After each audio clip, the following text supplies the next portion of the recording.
His name was Charlie. We're not just folks who get up early in the morning and get on TV in suits and ties.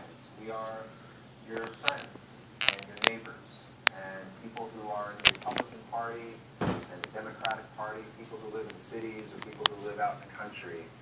All that we have in common is basic values that, regardless of what our job is, our sexual orientation, our religious beliefs, we believe in clean air, at clean water. BRUNESKI. Producing jobs in industries that are sustainable. We believe we have the potential to power our economy with energy that is 8:52 a.m. Eastern. And we think that when we work with businesses, we can establish policies that grow our economy, improve the quality of our life, and make our air and water clean. I know that there are controversial issues that some environmental groups have taken. I know that there are controversial things that I have said or others have said. I know that we're living in a hostile and polarized political environment right now. But I think that there's a lot that brings us together. There's a lot of common values that environmentalists have because most of America really does believe in basic environmental values. And so I would just say that there's a lot more that brings us together than sets us apart. Thanks for your comments. On those poll numbers that the caller talked about, here's a recent one from Pew that found the nation's energy problem has declined as a priority from 60% 4 years ago to 52% last year, and now stands at 45%. Mercedes in Ormond Beach, Florida, Democratic caller.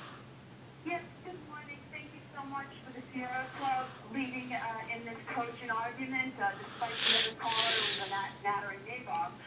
There are a lot of intelligent people who aren't necessarily scientists who cannot form an opinion on the environment because we are all entitled to breathe some fresh air, clean water, and have a vibrant and vital environment.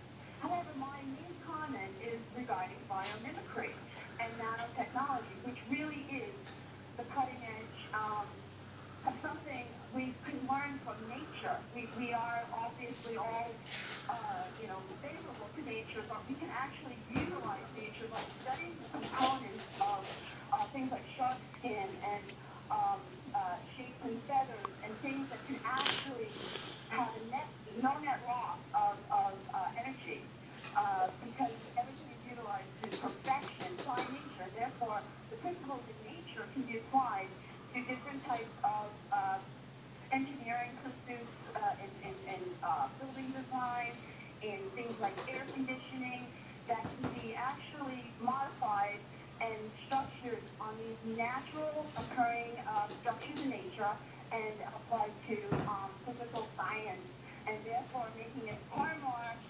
conducive to a healthy environment with no net loss. Okay, I'll leave it there. Mr. Brune.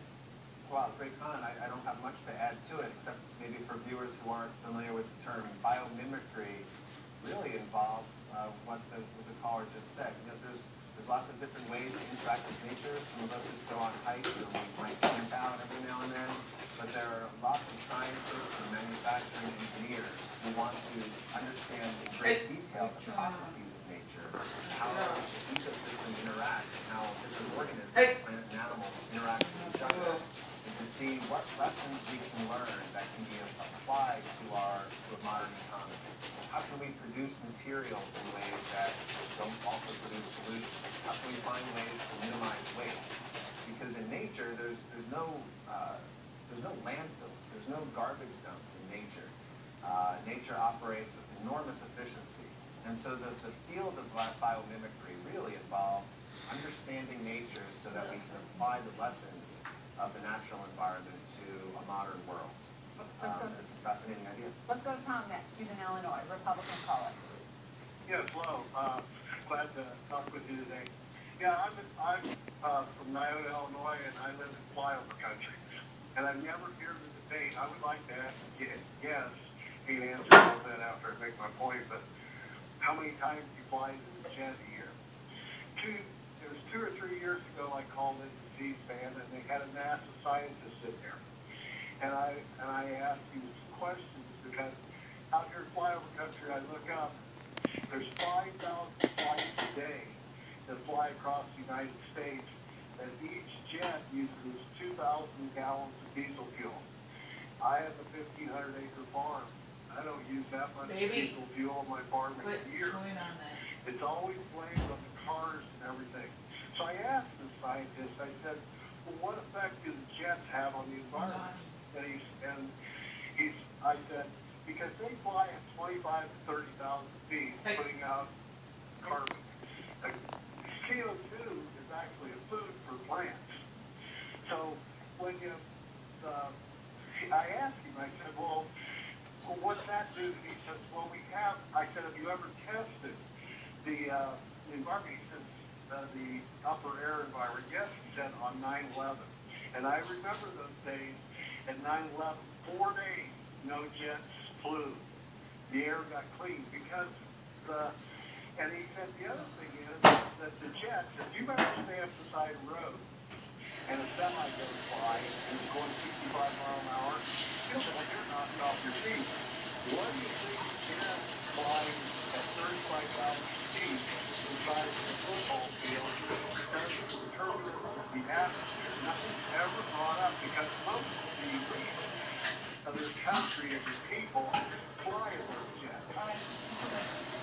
Hi, Jonathan. Thanks for your call. You're right. When you look at the sources of air pollution, relatively speaking, there's very little attention being paid to airlines, air travel, jets, as you said.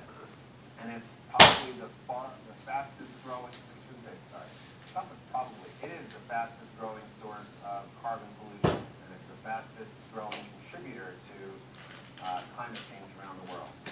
And most of the agreements that have been put into place, international agreements, they don't yet apply effectively to air travel. You asked about my own travel, how much I'm flying, and I'm traveling too much. I'm traveling extensively, mostly within the U.S., to help establish policies that would address that. And so I suspect that you're trying to find some inconsistency there.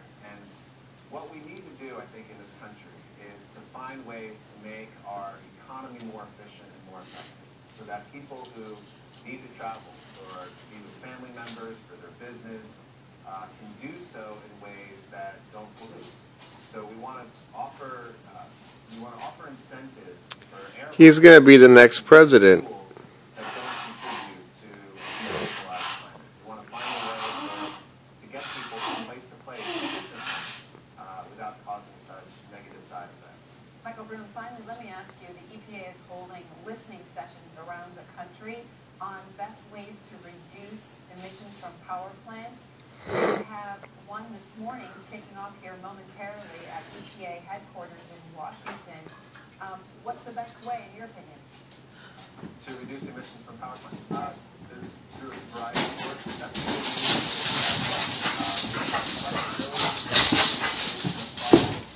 their own experience to this challenge. Carbon from power plants is a significant cause of climate change, but it's the pollution coming from power plants. The soot, the smog, the coal ash, the air toxins, mercury, and other poisons cause a significant impact on the health of Americans almost all across the country.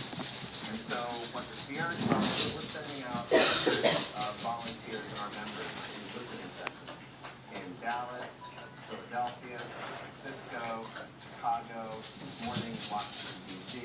What we are encouraging is for policymakers of the EPA throughout the Obama administration to recognize that we have economic alternatives. We can take dirty coal offline and use energy more efficiently, invest more significantly in solar and wind, and begin to displace pollution from coal plants with clean, homegrown, renewable energy resources.